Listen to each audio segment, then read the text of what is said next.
Hi, I'm Susan Kelly, and I'm here to share some pro tips with you around setting up successful reading partnerships. Today, we're going to talk about four things. First of all, ways that partners can work together. Secondly, how to set up partnerships from the beginning very successfully. I'll talk with you about pro tips for turning in talks and also pro tips for partner reading time. So there are lots of ways that partners can work together, but here are three of the main ways that I see in language arts classrooms. First of all, partners can turn and talk during whole class teacher directed lessons. Partners can work together during partner reading time, which might be part of independent reading time or could be a separate partner reading time. And a third way that partners can work together is during small group work time. Let's talk a little bit about setting up partnerships from the beginning. So, you want to have some kind of a partner chart, and it's really helpful to have students partnered in columns of partner A and partner B. That way, we'll talk more about it, but that way you can more easily direct the conversations that students have. If you're working with very young children, you might consider putting their pictures on next to their names as well. There are several ways that you can consider pairing students as partnerships.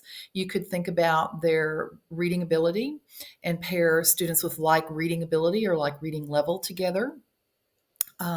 You could make a list of all of your students from the strongest reader to the weakest reader in your classroom and divide that list in half, cut it in half, as a matter of fact, and lay the two lists side by side, and then partner the top two students on both lists and the next two students, etc.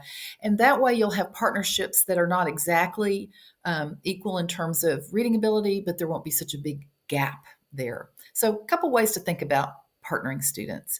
If you have emergent bilingual students, you might consider adding them in a triad to help with language development. All right, turn and talks. So you could direct students to turn and talk, or turn and share, or turn and list across your fingers, or turn and retell. So there are lots of directions for turn and talks, but generally partners should sit together, shoulder to shoulder. That way, when you want them to turn and talk, their partner's just right there. You want to remind students who is partner A and who is partner B for a while. Again, that's so that you can establish who talks first, and it's for to make your turn and talks more efficient. So that might sound like this: Partner A, turn and share with partner B two things that you just learned. You, of course, want students to face each other when they're turning and talking, and the little chart that you see here is a nice anchor chart as a reminder for what turn and talks look and sound like. Here's some more pro tips for you. Sometimes turn and talks go badly because the teacher gives students too much time to turn and talk. And then the conversations sort of fall apart and they get off task. And then you have a management issue on your hands. So you want to stop the turn and talk before students are fully finished. Now, that feels a little counterintuitive, but it will really help with the pace of your lesson and help you stay in control of the turn and talk. So stop students and ask them to come back to you before they're quite ready. You want to avoid one word turn and talks. There's just, again, that offers an opportunity for kids to get off task, and then it's harder to get them back to get their attention back to you. So if you want to have a one word, if you have a question with a one word answer, just ask for a call out. You don't want partnerships to share out what they've talked about with the whole group after a turn and talk. That takes too long. And a more efficient way of sharing what students have talked about in answer to a question is for you, the teacher, to share out what you heard from a couple of partnerships.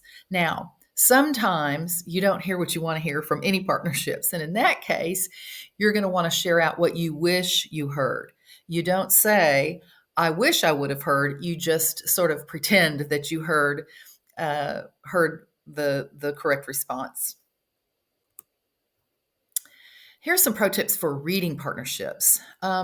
You might have to direct kids where to put the book. So sit hip to hip and put the book between you. Sometimes in partnerships, one partner has the book in front of them and the other partner is sort of drifting off, not able to see the text at all. So that would be a pro tip.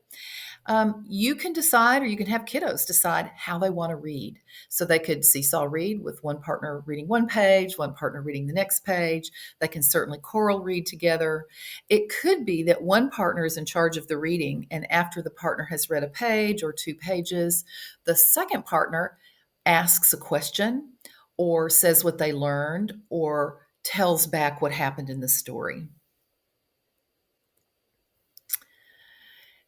Another pro tip for reading partnerships um, involves conversation prompts and voiceovers. So, what you're working on here is helping kids develop language.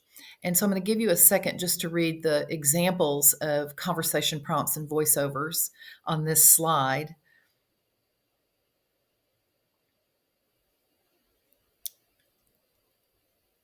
And so, when you're using conversation prompts and voiceovers, it might sound like this. All right, I want partner A to tell partner B what they're thinking right now. And it should sound like this. This makes me think. So you're giving partnerships the exact language that you would like them to use. That works if you're coaching into partnerships as well. So you could whisper into partner B's ear in the beginning, after that, to help them with language. It's wonderful for developing language for our emergent bilingual students as well.